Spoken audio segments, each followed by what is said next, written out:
Hello! Stuart Ashen was a YouTube pioneer who redefined what people watched on the internet. Better known as Ashens to his legions of fans, this well-loved comedian was best known for his online reviews of shoddy products. He sat comfortably on his brown sofa with the world at his feet. Margarita wouldn't want to eat ya. With the release of his first feature film in 2013, Ashens and the Quest for the Game Child, Stuart should have been at the pinnacle of his career.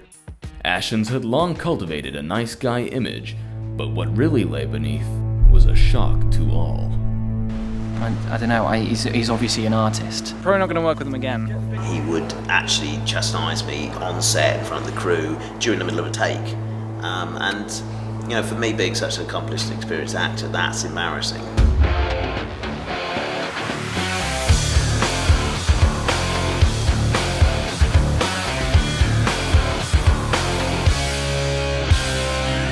This is Stuart Ashen, Behind the Tact. Stuart Ashen rose from man on sofa to man on sofa with 475,000 YouTube subscribers entirely on his own terms. By the time he was making BBC comedy sketches, he'd already gained online fame and notoriety. While other people were relying on physical appearance to get an audience, his approach was unique and innovative. There's an intensity about his hands, his fingers. Born in Norwich, England in 1976, the son of disgraced Soviet General Anatoly Ashenkov. From an early age, Stuart revealed an obsession with cheap tap. Some kids would put on plays or concerts in the living room. Stuart used to do that as well, but with a tap collection. It was genius, really, just genius. But he also loved entertaining. Here goes. Oh. After graduating from university, Stuart was encouraged to do his PhD, but his desire to entertain proved too strong to ignore, so he threw himself into the performing arts. Buoyed by his newfound skills, he decided to break America, flying to the States for LA's famous pilot season. He had an early breakthrough playing the lead character in the pilot episode of Miami Vice. Unfortunately, Ashen's unique brand of dry humor tested badly with American audiences, and he was replaced by heartthrob Don Johnson. Stuart refused to let this stop him from realizing his dreams. Before they became famous, he was named the 6th member of NSYNC. He was kicked out due to creative differences with the other band members. Disheartened, he took a job as a cabaret singer in North Korea.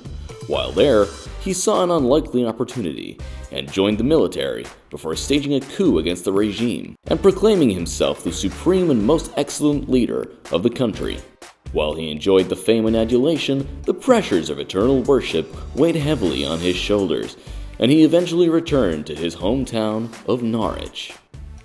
Stuart was at a crossroads, but there was to be a technological revolution that would change his life.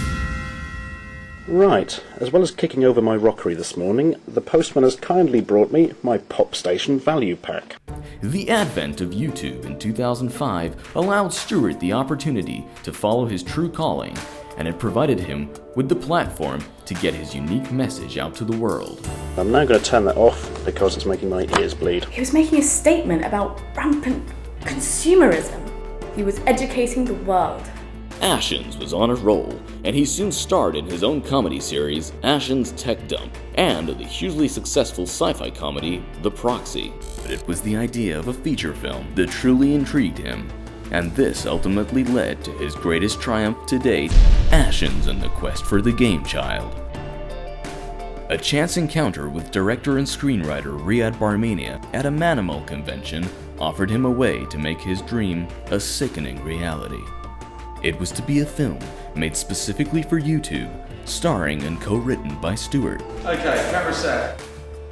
On the surface, the mood on the set was cheerful and collaborative, but underneath, tensions were brewing.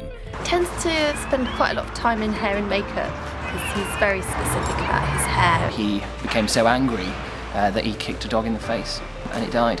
To be honest, it was slightly awkward first couple of days. He's easy behind his ear, isn't he? His reputation preceded him, and you know, will continue to follow him because I certainly won't be working with him again. As Stuart's egomania grew, working relationships went from strained to impossible.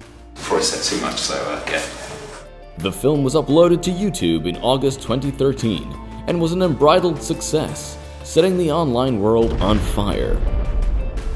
From the outside, Stuart appeared as if he had everything a man could want, but deep down, there were demons that would eventually lead to his downfall. What about Stuart Ashen? I told you we're not talking about Stuart Ashen in this interview. I think some people would want to know exactly what happens on the game channel. Let's move on.